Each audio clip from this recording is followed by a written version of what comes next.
morning. Please introduce yourself to the court, spelling your last name for the record. My name is Corey Hyde, and that's H-Y-D-E. What is your current occupation? I'm currently the executive assistant to Miss Bancroft at the Blackbear Casino. How did you get this job? Well, I moved around from job to job for a while before deciding that I really wanted to settle down and live well for myself. And I have a degree in philosophy from Miami University, so when the job offer came up, of course I got it. Now, could you tell the court about your responsibilities as Ms. Bancroft's executive assistant? My responsibilities? Well, basically, I manage Miss Bancroft's life at the casino. I make sure she goes to all of the right events, meets the right people, I schedule all of her appointments and answer phones and have other administrative tasks. Really, I'm quite important to her, and she puts a lot of trust in me. Now, I'd like to talk to you about how you became involved in today's case. Are you familiar with the defendant, Chase Covington? Yes, I am. And could you identify him in court today? Yes, he's right over there in the blue tie. Let the record reflect the witness has correctly identified the defendant. Now, Ms. Hyde, I'd like to talk to you about the case in general. Now, what was your responsibilities with Ms. Bancroft relating to the events that are in question today? Well, Ms. Bancroft was applying for a second casino license, and Chase was on the Gambling Commission during that time.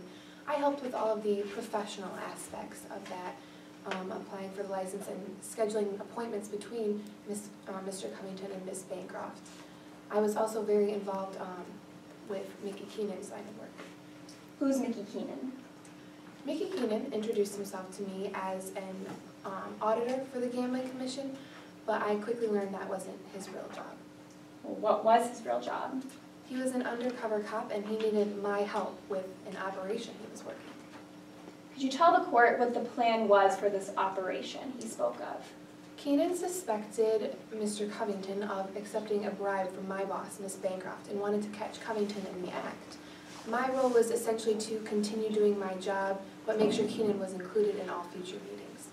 Now, you've mentioned these meetings a couple times. Could you tell the court how many meetings did you set up for the purpose of getting this casino license? I scheduled 3 meetings. Tell us about the first one. The first one was on March 31st, and it was between Bancroft, Keenan, and myself. And essentially it was for Bancroft and Keenan to meet and for Keenan to really get a feel of who Ms. Bancroft was and where she was with her proposal. I had also learned that Chase Covington was the swing vote on the commission and would be the deciding factor for the vote. I then agreed to schedule another meeting with all of us involved. And when did you schedule that meeting? About a week later, on April 5th, I called Mr. Covington's office, but you should know this is when I began to suspect the interactions between my boss and Mr. Covington.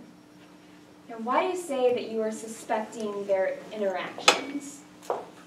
Well, like I said, I called Mr. Covington's office, and it's not unusual for a person in my position to schedule meetings. And when I do, I normally speak with the other party's executive assistant. This time I spoke directly to Mr. Covington. Tell us about the conversation you had. Well, I called and he answered and he said, Bancroft, I thought I'd be hearing from you again. This was odd to me. Why? Well, it's my job to facilitate all interactions between Ms. Bancroft and Mr. Covington. For them to have already been communicating meant they were doing so without my prior knowledge or help. So now that we've established that Bancroft and Covington had spoken before, I'd like to move on to the second meeting that you scheduled. Can you tell us about this meeting, when it was? Yes, it was on April 13th, and it was between Covington, Bancroft, myself, and Keenan. And what happened in this meeting? Covington started the meeting out asking about Bancroft's proposal, to which Bancroft responded with all the specifics of what she would be including in the casino, what more she could include, the economic benefits of the new casino. But then Covington shifted the conversation. What do you mean he shifted the conversation? Like I said, we were discussing the specifics to the casino, and then he said, well, that's all well and good. I like a nice casino as much as anybody, but what do you have for me? Up until this point, we'd only been discussing the casino and how it would affect the community. not Mr. Covington. Did Ms. Bancroft respond? She looked around and remained quiet. Covington proceeded to say, I have another good proposal sitting on my desk. I'm going to need at least 250,000 reasons to vote for your proposal. Now, did Mr. Covington say anything else at this point? Yes, then he held up a briefcase and said, I'd also like a new one of these, if you catch my drift. Was this all that was said in the meeting? No, Bancroft did agree to try and find enough reasons. Now, Ms. Hyde, I'd like to transition finally to the third meeting that you set up. Tell us about this meeting. Well, it was scheduled for April 16th, and it was supposed to be between myself, Keenan, Bancroft, and Covington. What do you mean supposed to be? Covington never showed up to this meeting that I scheduled. Did Ms. Bancroft? Yes, she did. And she was carrying with her a briefcase that I had seen her stuff with at least $200,000 in cash. Now, when you said that Covington never showed up, at what point did you realize that Mr. Covington wasn't going to come? We sat around for a while in the room that I had reserved and made idle chit-chat, things with the weather, really not important. And then after a while, Bancroft looked at her watch and said, is this happening? And then a few minutes later, I need this to work. And she grabbed her briefcase and stormed out of the room. Did you ever see Bancroft after that on that day? Yes, around an hour later, I believe, I saw her and I asked if she had found Covington. She simply said, it's all taken care of. And Objection walked to hearsay. away. May I respond? Yes. Your Honor, Ms. Bancroft's statements are not hearsay under Rule 801D2E of the Midlands Rules of Evidence. Your Honor, therefore it is not hearsay. Response? No response.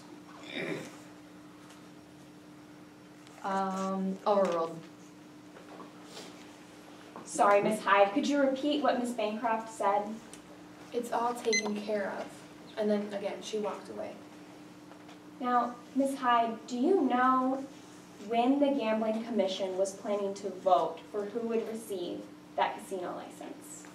Yes, it was going to be the following day, April 17th. And do you know who received that casino license? Well, yes, Bancroft, of course. The prosecution has no further questions at this time.